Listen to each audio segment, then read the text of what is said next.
So how are you feeling about that win over Pitt? So, it's always eloquent to say you'd rather win than lose. But even if we lost, I thought we played better.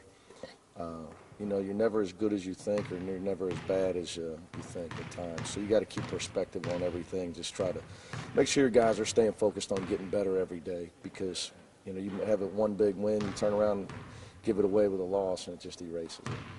At the same time, though, it's regardless of how it looked, ACC team, well coached, neutral site, building the kids that never played in before. It's a good neutral site win, if you want. You can call it a road win if you want. That's a great win. Yeah.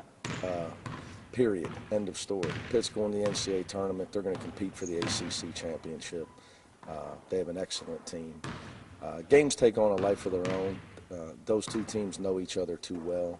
We were too tired with the travel and the quick turnaround to press the way we like to press. So we had to do what we had to do to dig in and get a win. At the end of the day, when they go in there and huddle up for the NCAA tournament committee, they don't look at final score. What was the turnaround from the Xavier game to this past game? Well, two things: defense and rebounding. The main two, and the defense would be the biggest one. I think we gave up 56% to Xavier and 32%, if I'm right, to Pittsburgh.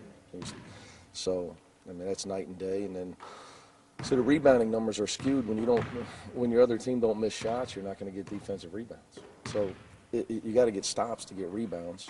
I thought our offense was a lot better. Points per possession were up. Our offensive rebounds were up. Our execution was much better. There just wasn't as many possessions in the game. It was a low turnover game. It was a low possession game. You had to find a way to grind out the win. I noticed that your big men had more points in this game as well. Well, we threw him the ball. That's always a start. You got to give Justin Jackson a chance in the low post. He's our best low post scorer. He was dominating the game in the first half. We got off to a hot start offensively because we had a low post game. Then Pitt went to trapping him in the low post. Then they played some zone, and I thought that really hurt our momentum offensively. It took us a while to get into any type of rhythm. I don't know if we ever found an offensive rhythm after that. That's something we got to work on.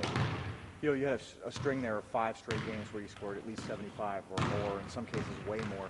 Now you're in like the 47-48 range for the last 3 games. It's just like one of those things that comes and goes with slump. Yeah, I think, again, I think people put too much stock in statistics, and stats are for losers. The only one that matters is the win or the loss. And everybody, it's people's job to analyze things. I understand that, but we do our own stat sheet. How many times we dive on the floor? Do we out-rebound our opponent? Do we how many bad fouls do we have in a game? Stats that we think actually matter to winning games. See, if we make shots, we win that game easy. But Pitt could say the same thing. You got to be able to win against a really good team when your best player goes 1 for 8 from 3. When you can do that, and you're good enough, you got a real chance. But the question is, can we be that consistent with our winning effort? And we had great togetherness and focus. I think we learned a lot from our 2 losses, and the key is to not forget it. That's the biggest key in this. It's a marathon. It's not a sprint, but you can't get amnesia and all of a sudden think you're just going to go walk out and win pretty. It's way harder to win in December than it is in November, and it's going to be even harder to win in January. So the kids have to understand that. Well, it's basically you got to win the game you're in. Sometimes that requires 82. Sometimes it requires 52. Right. It's just. It just depends. Yeah. It just depends. You're in a. The Garden was not as attended. The ice storm killed a lot of attendance up there. It was as cold as I've ever played it in the Garden. Like I said, our guys were tired. So you got to. Each game takes on a life of its own, and matchups are everything. Like I said, Pitt. They know. We know them. They know us. So there's not a lot of secrets in that game. What do you think about Middle Tennessee after seeing? I think that. They rebound the ball unbelievably well. They look like a high major team physically. They got some big, strong guys, and they have depth. Extremely well-coached, physical team, averaging over 39 rebounds a game. So similar to Pitt, really well-coached, really physical.